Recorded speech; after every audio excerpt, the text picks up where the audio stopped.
The screams of the men as they were dragged off to be eaten drove the rest of the workers nearly insane with terror.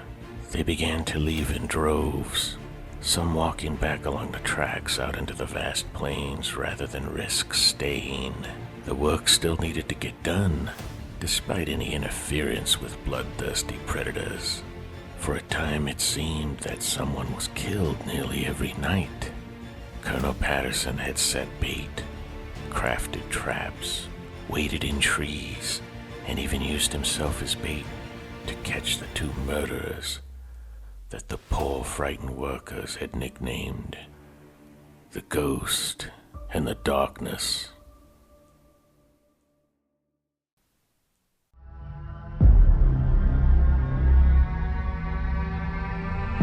There have been reports of strange creatures in the area.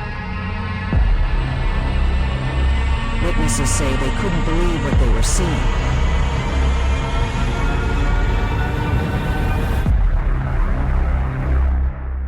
What is that?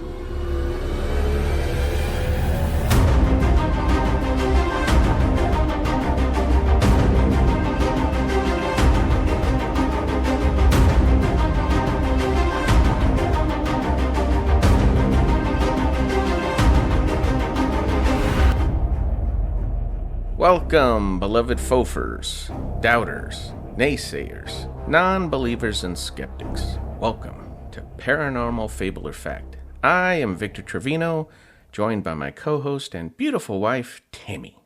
We are your humble guides to tales of alleged hoaxes, unbelievable stories, and the overall strange. Sweet. Okay, of course, we have to mention the email. It's pfableorfact@proton.me, and it'll be in the show notes. First thing we have to cover is there was feedback given to us. It was pointed out to us that John Pernia from the show, not this last show, but the show before, Mary Lewis, John Pernia did not go on the expedition. He was indeed hired by Lewis after the expedition. So we just wanted to make that correction, and we appreciate the feedback. Also, from the last show, I don't think we made a good enough point, baby, of when the flares were actually dropped when they tried to do the recreation, the military. Oh, yeah. I mean, we made a big deal about it, but I don't think we made it as big of a deal as we should have because, I mean, they got the time wrong. Yeah. Everybody saw the lights between 8 and 9 o'clock. I was using military time last time. I'm not going to this time. Between 8 and 9 p.m. And the military who said, oh, they just saw the flares we dropped, they didn't drop them until between 9 and 10 o'clock. Right. Which was not when everybody saw the lights. Right. So Different time. They didn't even have the time right. Right. And I think we did mention that. we did, but it was... Oh, but we didn't emphasize. Right. I mean, you messed up the entire... If that's your explanation and you don't even know when you dropped the flares... If you're going to make the argument that, well, yeah, it was our squadron and we were doing these drills, how are you going to mess up the time? Isn't that how they debunk stuff, is to do it the exact time? Exactly. Okay, I'm just double checking. Exactly. But, baby, we're talking about the military. Oh, okay. With military records, military coordination, military flight times, military flight logs, how could they get the time wrong? Unless the flight didn't exist in the first place. Because they wanted them to. That's the point, and we didn't emphasize that point enough. They did not get the flight time right. How is that possible when you're talking about all of that, you know? True. So, yeah. Interesting. Yes, to say the least. To say the least. Okay, so let's move on to the rules. Rule number 1. We will never purposefully mislead or report false information. Rule number 2, we are not professional podcasters, broadcasters, or audio editors. Rule number 3, everyone is entitled to believe what they want and entitled to their own opinions. Rule number 4, we are offering information and insight as food for thought, not persuasion. I think it is a good idea that we're doing that every time that we're talking about the rules, because then it sets the tone. Yes. You know what I mean? So let's move on to the gist. First and foremost, this show is called A Place of Slaughter. And the reason being is we're going to be talking about the Maneaters of Tsavo. And this was the movie made into the Ghost in the Darkness. And I was going to recommend people watch the movie because it starred Val Kilmer and Michael Douglas. But I guess in the reviews and stuff, I guess a lot of people didn't like it. I don't know why. I thought it was a great movie, but I liked the movie. I did don't too. even like those kind of movies. And I'm not talking about like the critic. I don't pay attention to what critics say. No, I always go to the reviews by the viewers, because the critics, they're like politically motivated sometimes. And it's like the more politically correct a movie is, they're like raving about it. Then you go see the movie and it stinks, Yeah. So I don't really pay attention to actual movie critics. I like Siskel and Ebert used to do. I don't pay attention to those clowns. I pay attention to the audience. What does the audience think? And it had a kind of a low audience score. I'm surprised. I was too. But anyway, we don't want to go. I like Val Kilmer. Yeah, it's a shame what happened to him. Huh? Such a shame. But the gist, basically what happened was, this was like back in the, oh man, I didn't put the date, hold on. Okay, I did not just say I forgot to look it up. I actually looked it up real quick. It was in 1898. Lieutenant Colonel John Henry Patterson was only 30 years old Oh, wow. when he was first sent to Mombasa, which is a big city. It's the oldest city in Kenya, and it's nicknamed the Island of War. So even the town outside of Tsavo was like, And we say Tsavo, it's just a region, because it's actually the Tsavo River is what we're talking about. It's an area. So that's what he was sent for. He was sent to Tsavo because they were putting in train tracks. And his main job was to make sure that the bridge was completed in time to connect the two tracks. Because for every day that they were slowed down, because they were bringing supplies using the railroad. Yeah. So as the railroad wasn't finished, the railroad past the bridge, they kept building. There was 19,000 workers there. Oh, okay. So do you see what I'm saying? So Yeah, so they were working on the other side of the bridge. Right, and it was taking them, they would go by train, unload the train into like carts and wagons and everything else, and have to cart it past the bridge, by horseback and by mule and everything else, in through the river, and then up the hill to get it to the other side, so that those people on the other side of the tracks got got the materials that they needed, because they kept building. Right.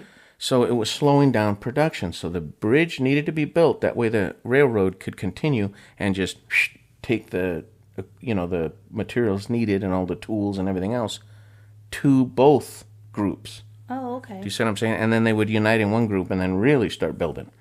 So he had 8,000 people in his camp. That's a lot of people. And when he first got there, the camp was 8 miles stretched along this track. 8 miles.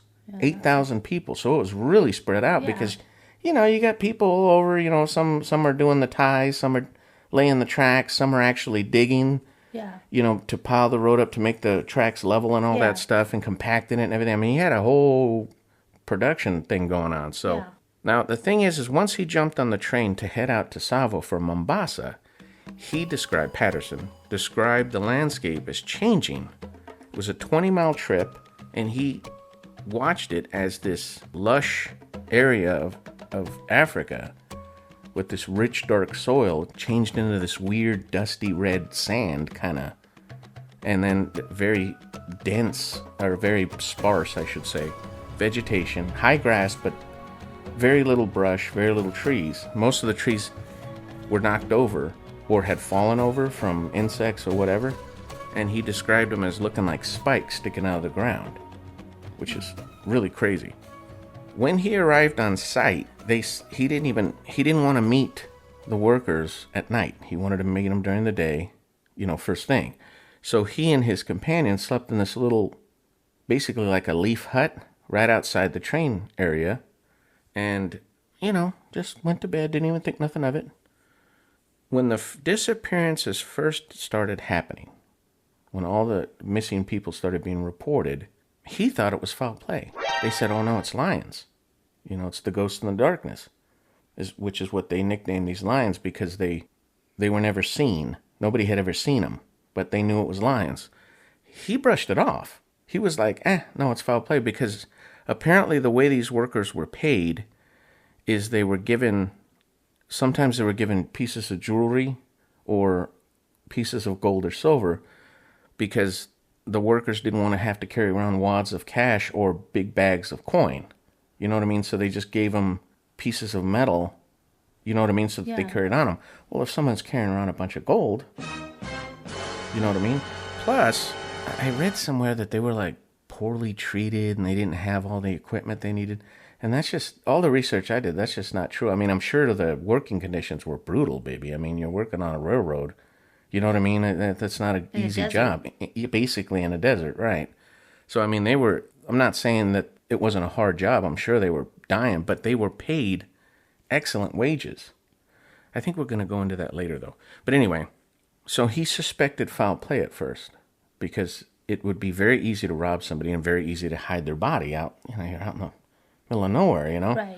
So he didn't believe it was lion attacks until a gentleman that he met there, a very astute man, very well-dressed, very well-carried, very well-respected amongst the camp, because the camp was divided into Hindus and Muslims. And he was like this liaison between the two of them, because they didn't care for each other very much, because one of them worshipped cows and the other ate beef, Okay. So there was kind of like a little tension there, But he was a Sikh warrior, and his name was Singh. Well, I think it was the second or third night after Patterson moved into the camp and met all the workers, and he got to get to know Singh, and they got kind of close. Singh wound up being dragged off by these lions and killed. And they found his remains down by the river. And I don't know if it's him. Well, we'll go into that later, but that's when his mind changed. That's when he realized, these are lions, because they found tracks. He called them pug marks. I don't know if it's a Brit term or whatever, but lion tracks, paw prints, basically. Yeah. Very heavy, and they were easy to track in this reddish, clayish kind of sand. Very easy to track. So that's how they found his remains. The description was he was grabbed by the thigh, and there was, I think, 11 or 12 other men in the tent with Singh, and the lion ignored all of them and seemed to go right for Singh, which was really odd. And we're going to go into stuff like that because the lions do things like this. Mm-hmm. They do very odd things, behaviors and stuff, which is why a lot of people thought they weren't normal lions. But anyway, the brave warrior Singh never screamed once. Wow. But he was fighting with the lion, of course. He was fighting for his life, and the other coolies in the tent with him, they were screaming their heads off because they were terrified. And they tried to grab his hands. They were trying to grab him, but the lion just dragged him off. So and that's basically the gist. Okay. I wanted to have a disclaimer. We're not going to have these very often, but we have to cover one in this. A disclaimer? Yes. Okay. Because some of the activities, let's say, of the lions are pretty gruesome. Okay. We're going to try to be as respectful as possible because, I mean, there could still be family members of the victims. So we're not, he's the only name I'm going to use. And the only reason I used his name is because it was such an odd target for the lions to go after. And Singh's tent was like in the middle of the camp. The lions went past hundreds of potential victims just to get to that tent, just to get to him, which was very odd, baby. Mm-hmm. Very odd. And, I mean, coincidence? I don't know. Very odd. But anyway, so we're going to try to be as respectful as possible, but just in case you have anybody, younger that's listening to the podcast, we just want to let it be known that it might be a little gruesome, so just to let people know. But anyway, let's move on. Let's move on to the red flags. Okay. The first thing I ran across as I was doing my cursory research is I found out that a lot of the Africans in the area, the African people, they didn't want to work with the Brits because, is that a derogative term? Is that rude for me to say Brits? I don't know. I don't know. Do they call themselves that anymore? I don't know. Well, anyway, if I am being rude, okay, the English. There you go. If I was being rude, I don't mean it disrespectfully, because But anyway, they wouldn't work for the British. Back then, they were called the British, though. They were, because the British were taking over territories. That's when they had all those wars down there with the Zulus and all that. Yeah. So, and they had just taken over that area of Africa. I think it was called the East British Foundation or something. I can't remember. But anyway, that's who hired Patterson to come in here and finish this bridge. We were talking about it before, but basically because the African people didn't want to work with the British, they had to import thousands of Indians, people from India, who they called coolies.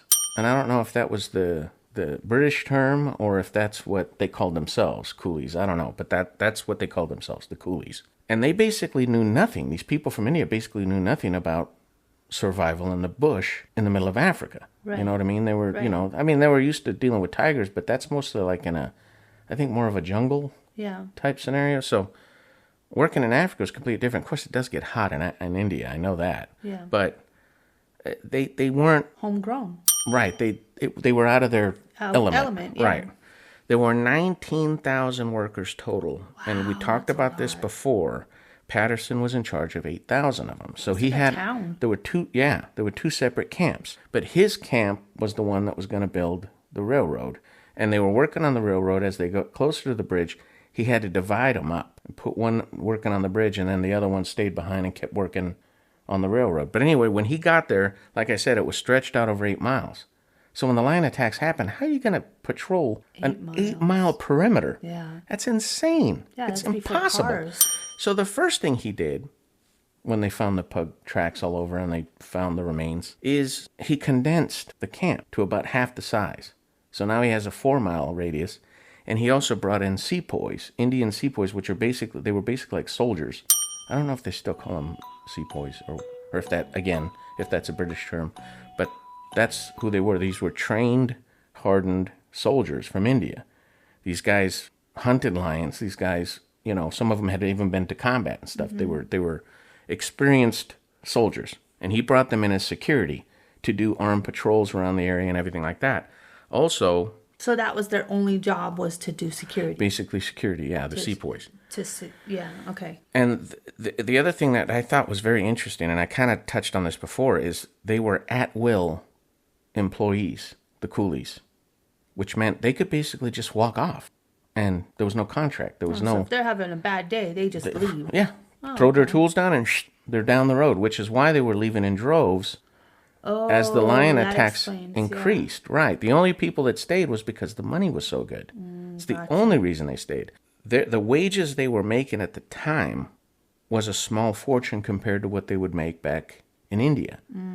Okay. So these workers were eager to get out there and get this stuff done because they wanted that money. He condensed it to about half the size, which is a good thing. It was a smart thing because that made it easier for them to try to do some patrols. And he would set up like these stands. They're called they're called stands.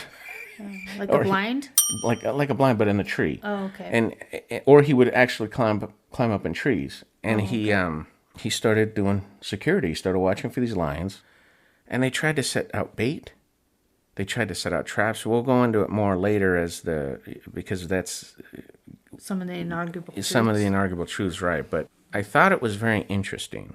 But in Mombasa, in the area, the railroad job at the time was called the Lunatic Express because I guess it was going to connect the coast of Africa to some major city somewhere or something. And it was going to bring a lot of economy into that area. Because it was such a dangerous area, the locals were like, it's the Lunatic Express. They're crazy to be building that railroad. Yeah. So they already knew something was wrong or Right. something was, Something was and off. Tsavo, the reason the show's called a place of slaughter, because that's what Tsavo means. The Tsavo River means a place of slaughter. And it's because there was slave trades going through there. There was ivory trades going through there, all kinds of stuff. All kinds of bad people used that area and mistreated other people. And a lot of people died in that area. Wow. Yeah. And in fact, that's one of the red flags, is that one of the theories put forth as to why these man-eating lions were so used to eating human flesh, because it has to be a learned process. Predators don't usually look at humans as prey. We're the apex predators. Usually animals avoid us. Even animals that are bigger and stronger that could easily kill us, even bear, will run off. Yeah. I mean, it has to be really hungry, or you have to be in a bad situation for a bear to actually hunt you and try to eat you. Polar bears are probably the only bears that I know of that will actively track, hunt, and kill and eat people Wow. They're the only ones that actually view people as prey. Most bear are just like, oh, it's people over there, they're gone. They don't want nothing to do with you. So that's one of the theories, is that because of the ivory traders and because of the slave trade going through that area, when the slaves, that the ivory traders were doing, the what are they called, poachers? Yeah. When the poachers were moving through there, a slave died, they just left the slave there. Oh, They just tossed him out in the brush, and the lions would come over and, basically scavenge these human bodies. And the theory is that that's how these man-eaters got the taste for human flesh. Another thing that I thought was another red flag, even today in Tsavo, lions are reportedly more aggressive and more unpredictable around humans, which I find fascinating. And anywhere else? Than anywhere else in Africa, yeah. Oh, wow. And the lions there, the male lions, are maneless, just like these lions were. I thought it was like a weird, mutation or something, but no, it's common to the male lions in that Tsavo area to not have manes, and they think maybe it's because of the heat, or maybe because of the way the brush is, maybe it gets in the way or something. They don't know. There's a bunch of theories on it, but the males are maneless. So they just look like big female lion, big lionesses, but they're big, they're much bigger and stronger and, more muscled and heavier, especially around the chest and the neck and the head, And they think that they're so aggressive in that area because there's not as much prey as other parts of Africa, which makes perfect sense to me. And here's where we're going to get into a little bit of the gruesome area, because some of the first prey that they were finding from these lions that were killing these people in this camp, it seemed, and I don't want to say Patterson said it, but I think he did actually. He did hint around that the lions seemed to like to make the people suffer. In other words, normally lions go for a throat bite. Yeah, for the instant kill. Right. Because they don't want to get injured. Right. So they'll suffocate their prey like a zebra or a wildebeest. They'll suffocate them first, and then they'll drag them off, and then they'll eat them, or they'll eat them right there. Right.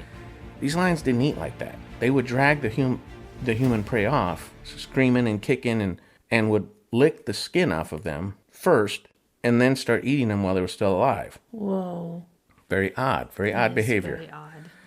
It even mentioned it in the movie that they started from the feet and licked their way up and would basically lick the skin. I can't even imagine getting your skin licked off. And that's what I mean by it's a little gruesome.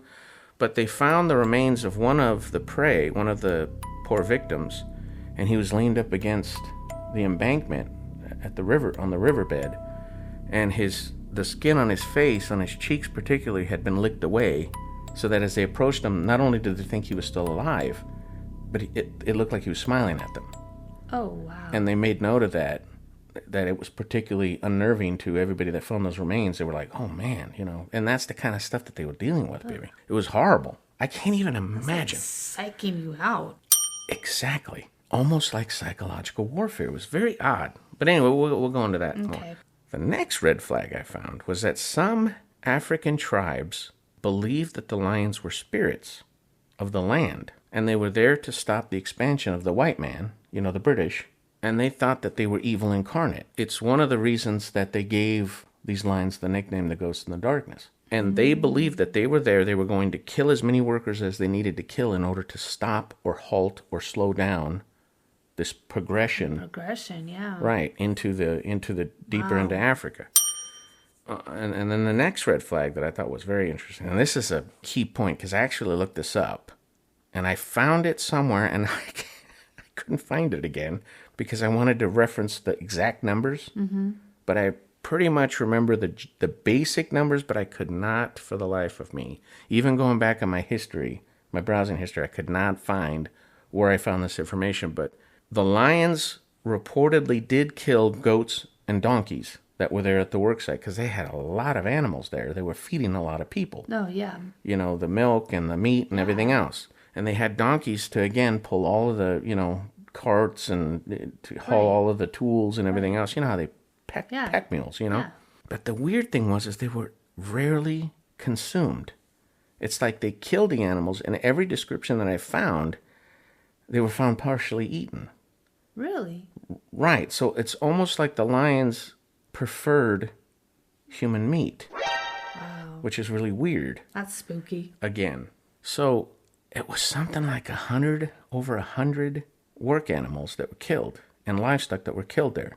But again, barely eaten, particularly the donkeys and stuff. It seemed like they just didn't like the donkeys and they just killed them and then ate part of them, ate the choice pieces of them, probably more like the liver and something like that, high in nutrients. And then they would just basically leave the animal there. Or they were chased off. They were scared off by, workers showing up and in numbers, and the lions ran off. Interesting. So the attacks didn't just happen at night. They happened during the day as well. But at night is when they came into the camps and started killing people. So anyway, the other this is the last red flag. And this was very interesting to me. Since the attacks began basically right after Patterson got there, and I tried to look it up, baby. I thought maybe there had to be attacks right before. It couldn't coincide right with his arrival. Yeah. That's impossible. But no, that's exactly what happened. Within like a few days of him getting there, that's when the attacks began. Oh, I bet those people were superstitious. Right. So they thought thinking he was a curse or something. he brought some kind of a curse with him. Wow. Because people were disappearing all of a sudden. Here he comes. Is he British? Yes. Oh. Yes, he's a lieutenant colonel in the British Army. Yeah. I bet. It's a very respected man. this white British devil. Baby, he was only 30 years old, and they sent him down there to basically make sure everything worked efficiently. So he was not an engineer. See, I thought he was an engineer. I believe in the movie they made reference that he was an engineer, and he wasn't. He was a military officer. He was just there to basically whip everybody into shape. All the other officers that were there, the British officers that were there, basically to put his boot, where it needed to go. Oh, so he was just to make solutions, not problems. Move forward. Let's go. Let's get it done. Right. He was the efficiency guy. He was the guy. He was the guy, and he was only 30 years old, and he was a lieutenant colonel, baby. Wow. That's a pretty high rank. So this guy's very well respected. Yeah. Very well trusted, obviously, to be given such an important job. Yeah. And here he is, gets there, and lions start killing everybody. Wow. That's crazy. I think that about does it for the red flags. Even though we could probably go off a little bit more, but I think we're going to cover most of the stuff in the inarguable truths. All right, well, let's do it. Inarguable truth number 1. There was evidence that the lions were not normal lions. Inarguable truth number 2. Man-eating behavior has not been strongly linked to dental damage in lions. Inarguable truth number 3. Lions in the area are still fearful of humans due to the Maasai. Inarguable truth number 4. The ghost and the darkness were larger than average lions in the area. Inarguable truth number 5. After Patterson split the workers up to work on the bridge, the lions targeted the smaller, more heavily guarded camp. Inarguable truth number 6. There has never been another man-eating lion incident like the ghost and the darkness. Yes, and that's absolutely true. Okay, so let's go back to inarguable truth number 1. There was evidence that the lions were not normal lions, and this is where it got creepy for me. I saw the movie. The movie was kind of creepy, sad, kind of scary, but they had an uncanny and eerie intelligence about them. They could sniff out traps. They knew where bait was being set up, it seemed. They would put blood and freshly killed animals out to attract the lions, and they would go the opposite way. If they set up, in other words, if he set up in a tree on this side of the camp, they would attack the other side. Then he would sit up on this side of the camp and they would attack the other side. And remember, there's roving patrols, armed patrols all over the camp. They set up bonfires. They set up these what were called bomas. And this was basically like a bush that grew out there that had these really thick thorns. And they would pack them together and make these high walls, like 6 to 7 feet tall. And they called them bomas. The lions would go right through the bomas. So animals, because you have a hunting experience, Mm-hmm. So animals, have you ever seen an animal do that where it doesn't go into your trap, like it walks away from your trap or it gets... I never used traps, so... Oh. But there's trappers, and they trap animals all the time. Huh. We used to watch that Mountain Man, remember? No, I know, but I'm just... It was just uncanny and eerie how they managed to sniff out all the traps, except for one time, and we'll go into that. I think we're going to go into that a little later because that supports another inarguable truth a little more than it does this one, even though it was... Okay. Or no, actually, it is included in this one, and that was the trap that he set up. It was like a container.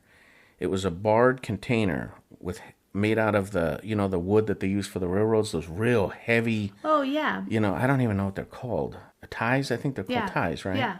And they basically packed them together like a log cabin and hid men in one side and left one side open with this, like, mechanism weighted so that once the lion went in and hit the tripwire. Oh, the trip. Okay. Hit the tripwire, the lid would close, and then the men that were in there, in the slotted, and in the movie, it kind of made it look like they were like in a metal cage. It wasn't metal; it was wood, and the lion was trapped in there with them. And it was I've heard two different accounts, or actually like three different accounts. One account says that there were 3 coolies.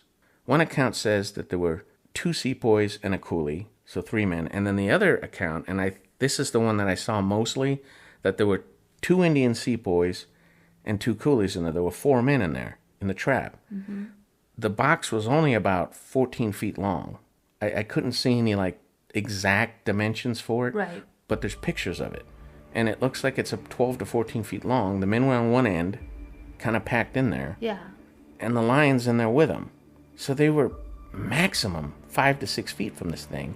4 armed men with rifles. Whoa. And they couldn't hit it. Really? None of them landed a shot. Wow. And they swore up and down, baby. The sepoys in particular said that they shot the lion and it didn't hurt it. Wow.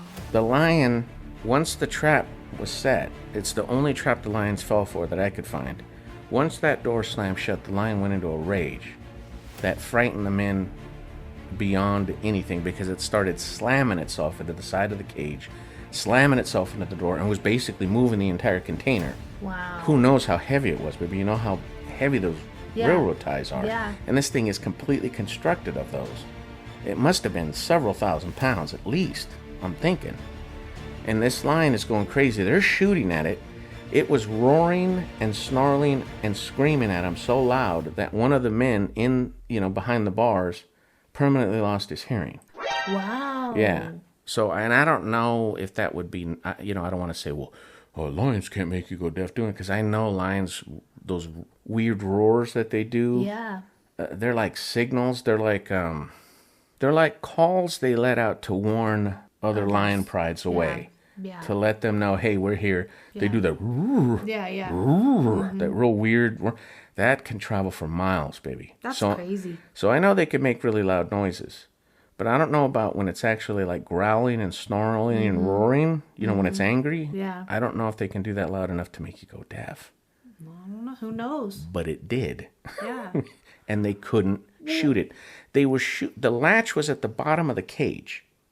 In the middle, at the bottom of the cage. And they were shooting at the lion so much that somebody actually hit the latch that was keeping the door locked. Oh, wow. And that's how the lion escaped. Well, even if you have like a house pet, a dog or a cat, and you put it in danger, it's going to be loud. You know what I mean? If you trap it. Yeah, of course. So I can imagine the lion's got to be... Oh, it flipped. Or at least, yeah. It flipped. It's got to be very loud. Scared the crap out of them. Yeah. So that was the only trap they fell for. Every other trap, they just found their way around it, man. It was really weird. The next thing that I found was very odd and not like natural lions is they had a lair. They had a cave where they had dragged some of the parts of their victims and had devoured them in this cave so that there was like bones all over this cave. Wow. Lions don't do that. No. And they found they're called like bangles, I believe. The locals wear them. They're like these jewelry that they wear around their necks. And they would find the bangles. They would find the bracelets and stuff. Wow. One particular victim he was known, Patterson didn't know his name, but he was known by everybody because he wore this really bright silver ring. And he found the silver ring in that cave. So he knew, you know what I mean, those were victims. So they had like trophies, like a serial killer. Yeah, wow. in this cave. And they attacked Patterson when he reported the lair in his book. They attacked, he's lying. He's exaggerating the number of victims. He says 135 people were killed. He says he found a cave. We couldn't find no cave. This guy's a big old liar. He's trying to make himself into something he's not. But then they found the lair. And sure enough, there are still human bones in that cave. Wow, that's crazy. That can be found to this day. That's crazy. So, very odd. And the thing was that the theory was it could have been maybe a Maasai cult, because I guess there is like a sub-cult within the Maasai tribes where they worship lions. But that was largely refuted. They're like, no, they're not going to go in a cave. And why would they have human bones in there? You know what I mean? So, another eerie, very odd behavior that these lions used to do, that Patterson said it was one of the most horrifying things that he had to go through while he was there. It would make the hairs on the back of his neck stand up. The lions would roar from a distance. As they got closer and closer to the camp, they could hear the roars getting closer and closer. They announced when they were coming. Not all the time. They announced their arrival, which is not normal for lions, That's baby. interesting. Lions are stealth predators. That's not normal for predators. So it was like they were trying to instill as much fear as they could. Wow, they're crazy. That's crazy. It's not normal behavior. Now, just very odd behavior, baby. You know what I mean? Just very odd. I think that about covers inarguable truth number 1. So let's move on to inarguable truth number 2, which is man-eating behavior has not been strongly linked to dental damage in lions. Everywhere I looked, baby, all of the cursory research, you would find this argument. Well, one of the lions, one of the Tsavo man-eaters, they had a horrible tooth and it was badly damaged and it was all infected, and that's why they went after humans, because it couldn't hunt its normal prey. So it went after the, quote, easier prey, you know, by climbing through spiky bomas, avoiding armed guards, going past massive bonfires that were being lit every night to deter the lions, getting shot at nearly on a nightly basis, but much easier prey because of this tooth damage. That was one of the theories, which I think is just absurd. And it's pretty much been shot down, but yet, again, we talked about the headlines in the last show. You get that headline, well, it was dental damage. That's why these lions were acting like that. No.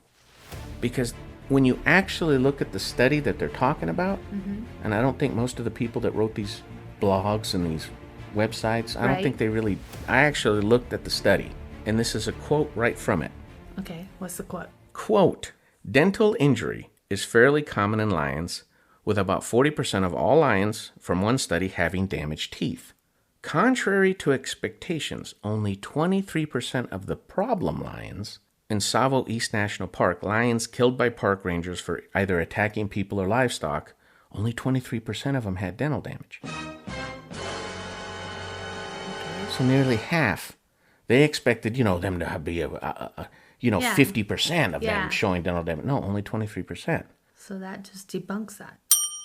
Going on with the quote, suggesting that minor to moderate levels of damage unaccompanied by disease does not trigger man-eating behavior or marauding.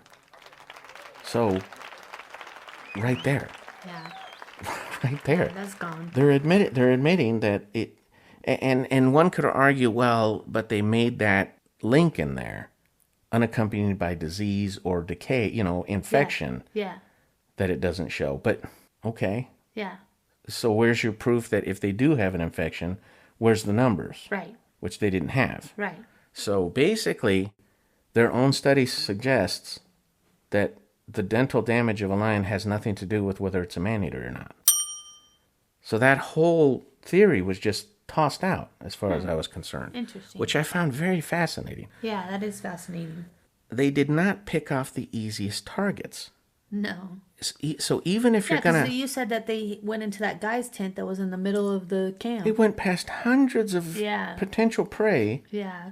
And they would do this on a regular basis, baby. You had no idea where they were going to strike. You figured they would strike on the outskirts, right? Where they could just easily grab somebody and then... No. Yeah. They seemed to relish grabbing men from the middle of the camp and dragging them, kicking and screaming, so that the whole camp was alerted someone was getting killed. And people would come running with sticks and rocks. Huh? Yeah.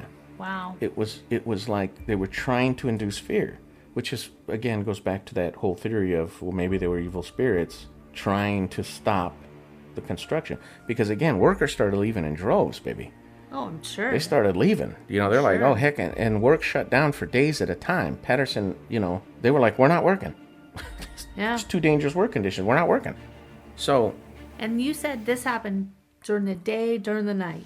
mostly at night. Oh, okay. The daytime attacks usually involved the livestock or the donkeys, Oh, okay. which is another thing that I found fascinating. Yeah. But at night, they would, from what I could understand, they went after almost solely human prey at night. Wow.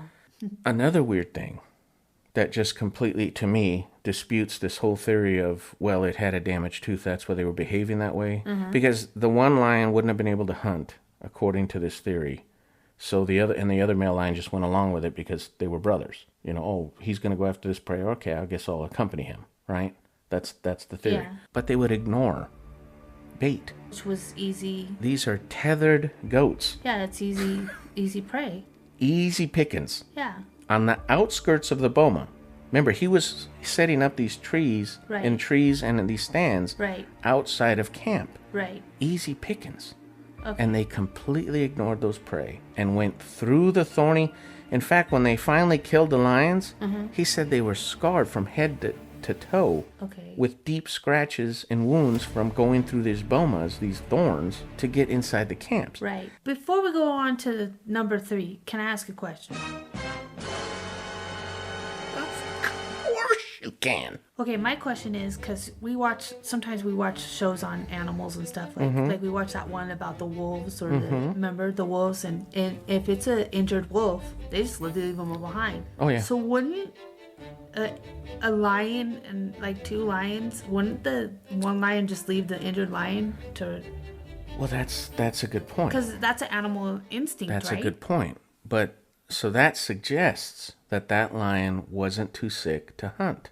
Ah, okay. Because I don't think it was one lion making the kills. They were both making the kills. Right. Okay. So that's what I'm saying. That completely refutes the whole idea that, oh, well, it's this tooth here. That's why they were going after humans.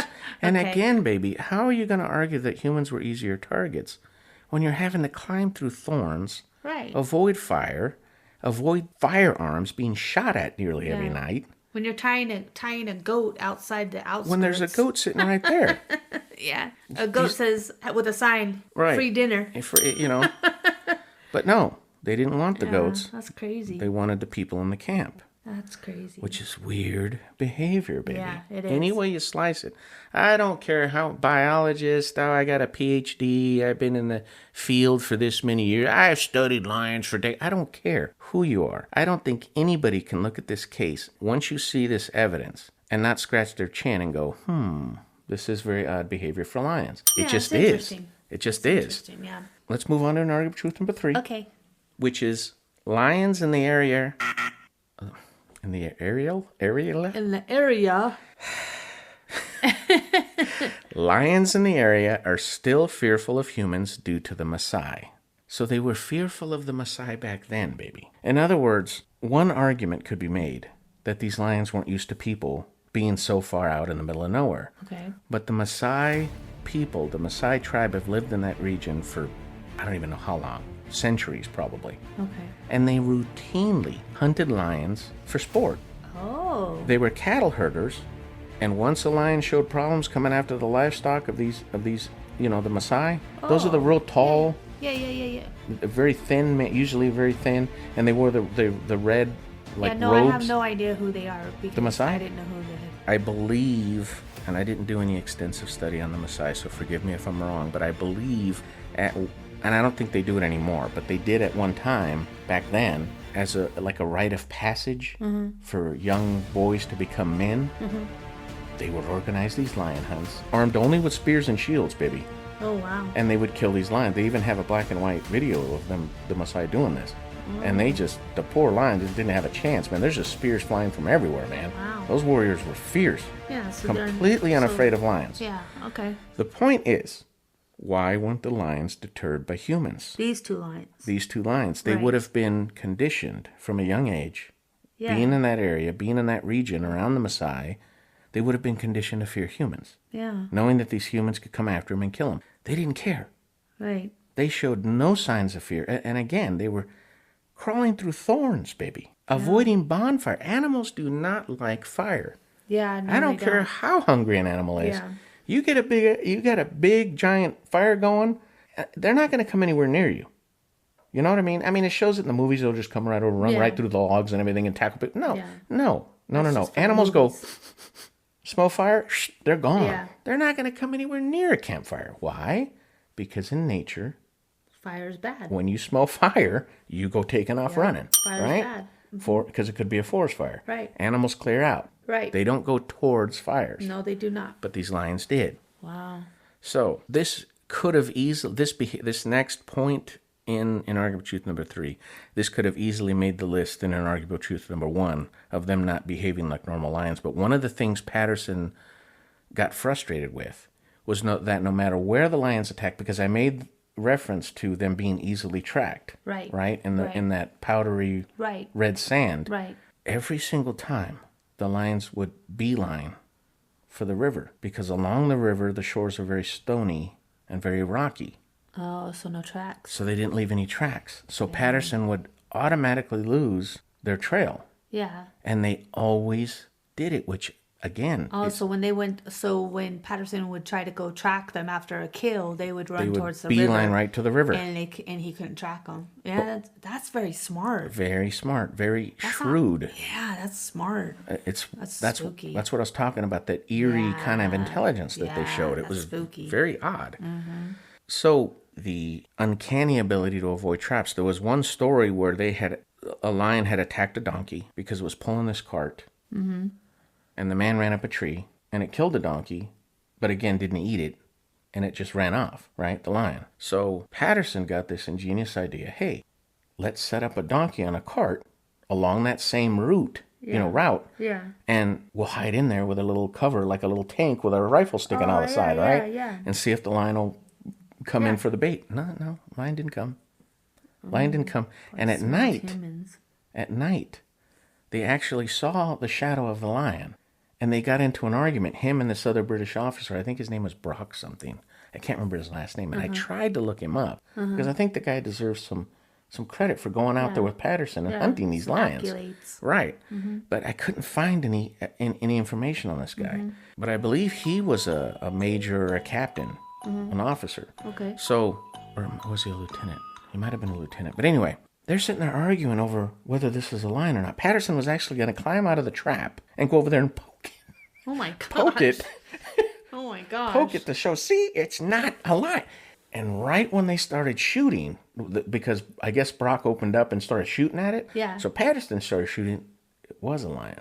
Oh wow. And he actually, Brock said, I think I hit it. And Patterson was like, no. Because if you've ever hunted anything, you know the difference between a round hitting dirt or hitting grass or a rock than that smack of when it hits flesh. Right. So Patterson knew they didn't hit it. But they Right. were right there and they couldn't hit it. Wow.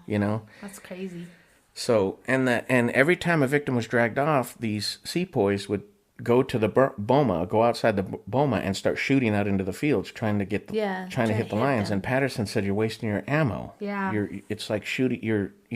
Yeah. Because he knew there was no way you're going to hit a lion Yeah. in the dark like that. Right. You're shooting. You don't even know where your rounds are going. You know. Right. But I just thought it was fascinating that the lion was there and it like smelled them or something, and it didn't run off. It was watching them. Wow. Like spying on them. Yeah. And Brock's like, hey, that's a lion. Yeah. Patterson's like, no, it's not. Yes, it is. No, it's not. And they're whispering, obviously. yeah. No, I couldn't be. Not that. And they're arguing in the wagon. And Patterson was about to climb out, go poke it. I thought that was crazy. But anyway. Funny. Patterson almost became lion bait. Yeah. They had a field hospital, which housed injured workers, sick workers.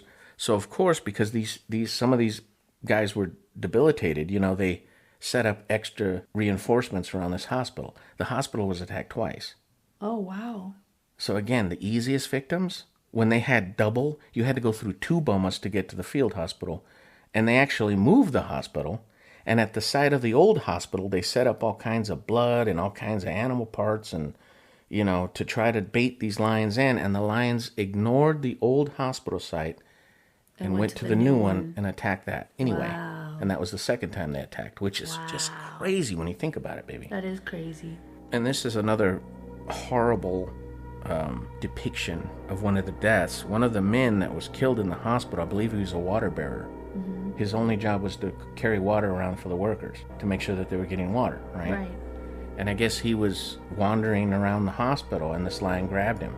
Well, he grabbed hold of one of the tables and was being dragged off, and everybody that could rushed over there trying to help him, and they found the table so embedded in the boma that they couldn't even pull it out. Wow. So the guy held on to it like a death grip and wouldn't let it go, and the lion actually almost pulled the table right through the boma. Wow. And the poor guy got dragged off, That's crazy. and killed and eaten. It's just horrible, baby. They're horrible. Yeah, there was another story, which I thought was really weird, was that there was a British engineer in this tent by himself, and he thought one of the coolies was coming in trying to rob him, right? Yeah. So he sits up in bed and he sees this lion looking at him, and he's just like, oh man, Oh, wow. I'm dead. What am I? He's looking around. He's unarmed. He's in his PJs.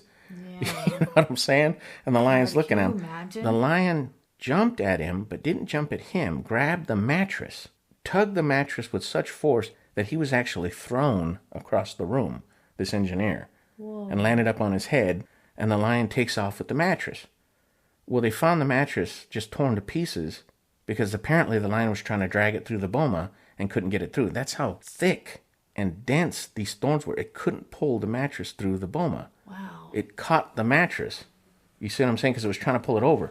The lions would actually sit on top of these thorns, but they watched the lions crawling along these thorns on top with their delicate paws. Can you imagine if they would have got an injury? Oh, yeah.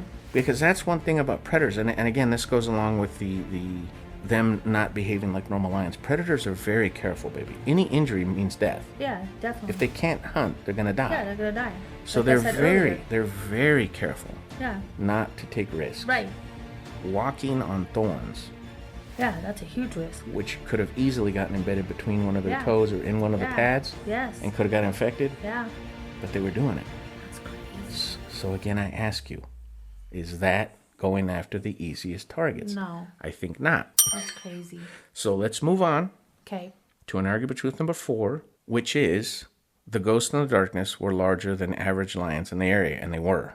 Undoubtedly so. In fact, it was doubted for decades until Patterson finally donated the skulls and the furs, because he kept them like his carpet, rugs in his house Oh, I for didn't like know 25 years after Oh, all wow. this. Yeah.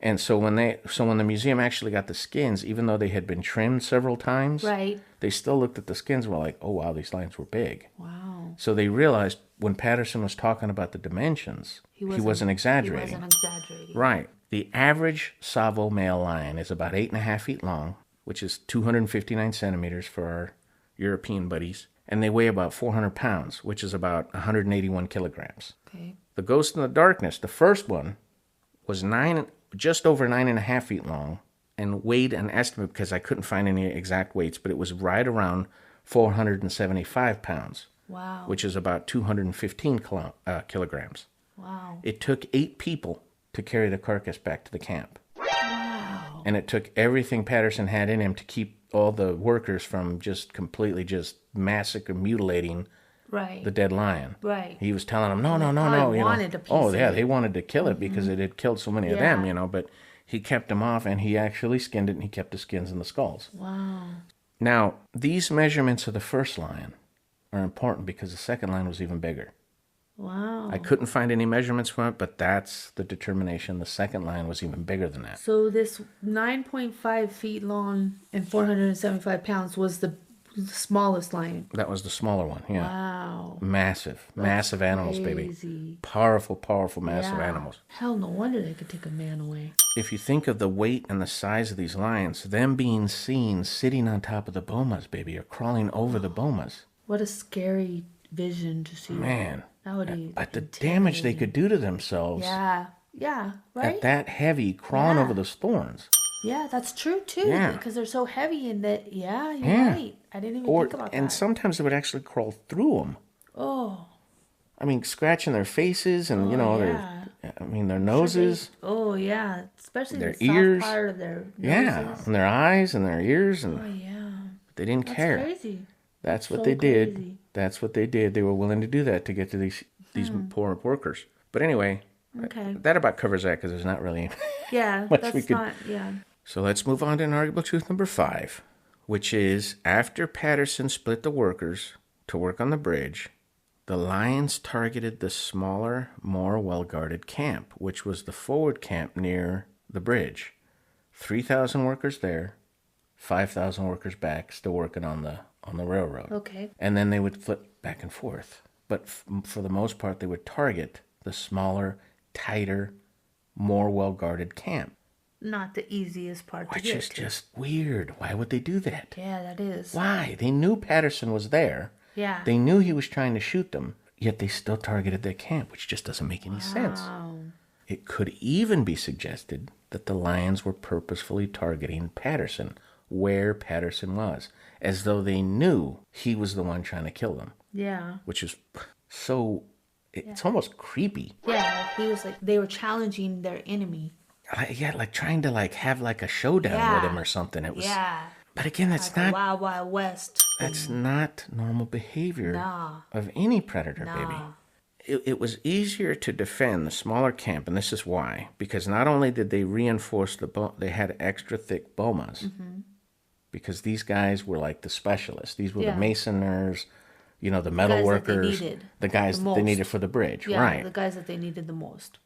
And they actually burned all the grass in the area, Oh, really? removing all the cover that the lions could use. So the lions were basically that going makes across sense. a flat, open space to get to the camp, and they kept doing it anyway. Wow. They would, again, bonfires, armed patrols, Patterson out there sitting in a stand, the other officers sometimes in a stand on the opposite side of the camp, and the lions would still get in there and kill people, That's crazy. which is just nuts. Yeah, that's nuts. And this is another aspect, because it was after he split up the camps that he actually managed to shoot one twice, and it got away.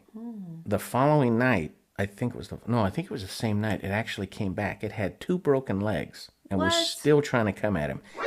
He shot it 6 times with a .303, which is not a particularly large caliber or anything like that, but I think it was a pretty big caliber because it would have had different size grains. I didn't look it up. But it took 6 shots to kill the lion. And even with a broken forelimb and a broken hind limb, it still came after him. Wow. When he killed the first one. Yes. Which is weird. And he said he fired his .303. I guess it was a bolt action. Because once he exhausted it, he didn't have any ammo. So he tossed the .303 down and turned to his he called him the boy. Because this young 15-year-old, I think he was like 15 or 16-year-old kid that constantly went with him. Yeah. He was supposed to be there with the double barrel shotgun that Patterson was armed with all the time. And he turns to the boy and says, "Give me the shotgun," and the boy's not there. Oh, no. Here comes the lion, the boy's gone. Oh, no. He said, "Oh no, Wow. I'm he took gone." off. Yeah, he took off with the So, good luck, Mr. Patterson. They actually showed that in the movie, but it was a Samuel. I think it was Samuel. Yeah. And he throws him the rifle. But anyway, Good luck, Mr. he Patterson. turned, and the guy was gone. So Patterson scrambled up the tree, and the lion died Trying to get to trying to him. get to him. Yeah, that's died of its crazy. shots. It was just That's crazy. horrible. 2 broken limbs, And still came and still out. came after him. That's crazy. Now this, we're at the finish line, baby. Yeah, we're at the last IT. This is the final inarguable truth, and I think it's almost always the last one is the most important. Yes, most likely. But there has never been another man-eating lion incident like the Ghost in the Dark is. Ever. Since and before. There have been worse tiger attacks in India, I know that, but not in Africa. Not with lions. Interesting. If we're not going to entertain the idea that they were something paranormal, Yeah. like possessed or whatever, Yeah. they were at the minimum some types of freak of nature, baby. There was something wrong with them. Yeah. I mean, we pretty much covered how they didn't behave Yeah, the way they they're should odd. have, Yeah, they're odd. with the cleverness and the Yeah. fearlessness and the Yeah. not caring about gunfire, not caring Yeah. about fires. They were like freaks of nature. Yeah. So heavily doubted was Patterson's account in Patterson's book about this incident that they actually took the skulls of the lions and did isotope testing on the bones and on the teeth to determine whether they were actually even man-eaters at all. Because again, Patterson, he's just exaggerating. He's a big liar. It is estimated that between 25 and 31 victims were eaten by these lions. 25 and 31. Patterson claimed 135, remember. But this isotope, I don't know, I guess it figures out how much human meat went through their digestive system. Oh, okay. That's the average they came out with, about between 25 and 31 victims. Wow. But that's just the victims that were eaten, Yeah. not the victims that were just killed. Oh, yeah, just Because killed. plenty of men were killed and being dragged off. Yeah. Killed outside the camp. Here come the sepoys shooting at the lion, and the lion just left them there. Yeah. And the man died. Right. You know? Right, yeah. What was the time span of this whole time? Nearly a year. It's estimated between 10 months. So that's like 9 to 10 months. 2 a month that got eaten. Eaten. So who knows how Yes. many? Yeah. That's still a lot. It doesn't, and that's just what they could find on the isotope. Right. But again, when you look at that test, it's been proven that test isn't always accurate. So who knows how many people? So is it easier to say when all of this is going on, work's being halted, they're Yeah. putting up all these bomas, Yeah. there's people getting killed, Yeah. workers leaving in droves, Sounds like they were spending more time trying to save each other than the working than on actually the railroad. working on the railroad. Yeah. Exactly. Here comes, they're having to bring in armed Yeah. soldiers, Right. sepoys, Yeah. to patrol. Yeah, that's crazy. Is it easier to say that Patterson was just exaggerating, particularly when he was vindicated when they actually found the lair that Yeah. he described? Right. He was vindicated when they actually found the jewelry in the Yeah. lair that he claimed to see with his own eyes. Right. He was vindicated on the size of these Yeah. animals. Yeah. Because they said, "Oh no, they couldn't have been that big. He's Yeah, so he exaggerating." probably- He's vindicated by his character alone. Right. He was sent down there. Yeah. To take care Trusted, of business. Yeah. very disciplined man. Yeah. They trusted him for this Job. important job. Yeah. But, he's just a liar. He's trying to make fame from... Come on. I mean, really? Yeah. I just don't buy it. That's crazy. So I would think it's easy. If their test... Even if we go by their test, baby. Let's say that... Because remember, this is just what they estimate the lions ate. Yeah. Estimate is the key word. Is what the lions ate. Ate, Is yeah. between 25 and 31 individuals. Right. Let's just be generous and say 3 times that were killed but not eaten. Right. Because remember, the livestock were killed and not eaten either. Right. And that was in the Oh, hundreds. yeah, that's true. Yeah, and that was in the hundreds. Yeah. So It's easy to say. it's very easy to say. So is his 135 people dying, is that so far-fetched? I don't think it is. I really don't think it is. Particularly when you look at, that's what they found. And I'm sure they tried to give the lowest numbers possible. Oh, I Because got remember, you. they did the test to prove whether the lions ate people at all. Oh, okay. So these guys go in there going, he's probably lying. Let's see if these lions even ate human meat. That's why they did the tests. Okay. So you see what I'm saying? Yeah. Confirmation bias, baby.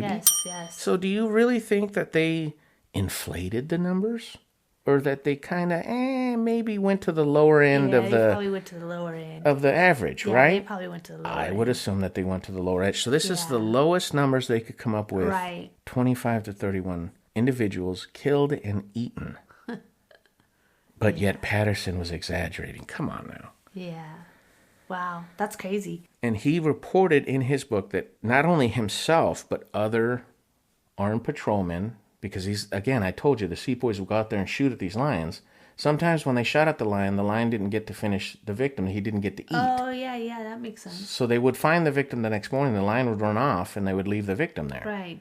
Patterson actually reported doing that. All of it. They just buried the person. Yeah, they did that all the time. Yeah. That the lions would manage to kill the person, start to eat them, or lick off their skin or whatever they were doing to these poor guys, and then the lion would run off and not get to finish eating the person. But maybe if it's licking your skin Well, off. yeah, because it says the number of victims are based on those actually eaten. Actually not eaten. killed, Right. eaten. Actually eaten. The Yeah. isotope test shows That's crazy. an estimate of how much human flesh was actually consumed. Yeah.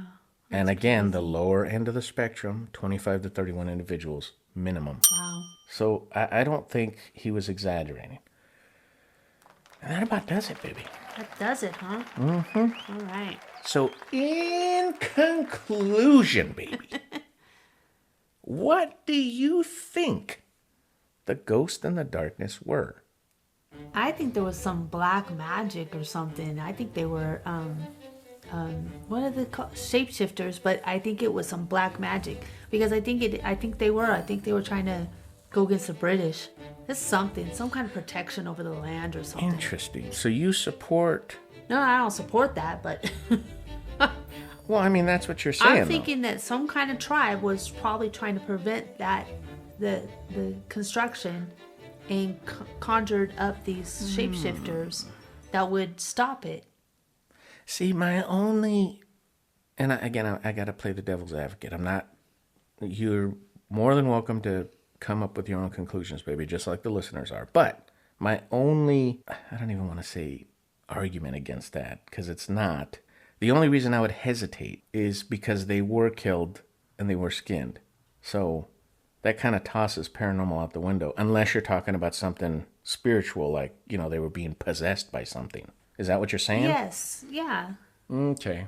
Well, I think shapeshifters can die.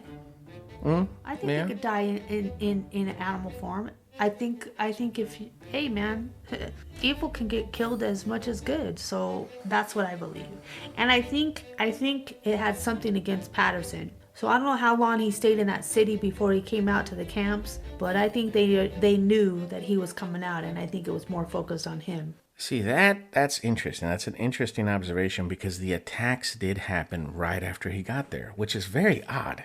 Yeah. Very odd. Yeah. Again, is it a coincidence? And then the guy that he's warming up to, this Sikh warrior, this very disciplined man named Singh's the next victim? Yeah. The lions carry him off and kill him out of thousands of I other think people? he was focused. I think that was their focus. It was very odd. I don't... Okay, my conclusion, I can't... And this is going to sound crazy coming from me, but I can't get behind the whole supernatural thing.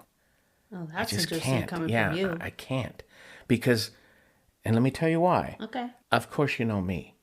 I always have to go into the lore and into the legends and into the myths of that region. Yeah. So I did.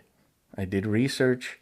I could not find any legends or myths involving lions in the Kenya area. Plenty of other mythical creatures and, you know, spirits and stuff. That I couldn't find anything about lions. That's interesting. Lions are actually held in a very high regard. They're very well respected. They're looked at as symbols of power and courage, and, you know, just like we look at lion. You know, the majestic lion, the king of beasts. Yeah. You know, that's how the Kenyans look at them.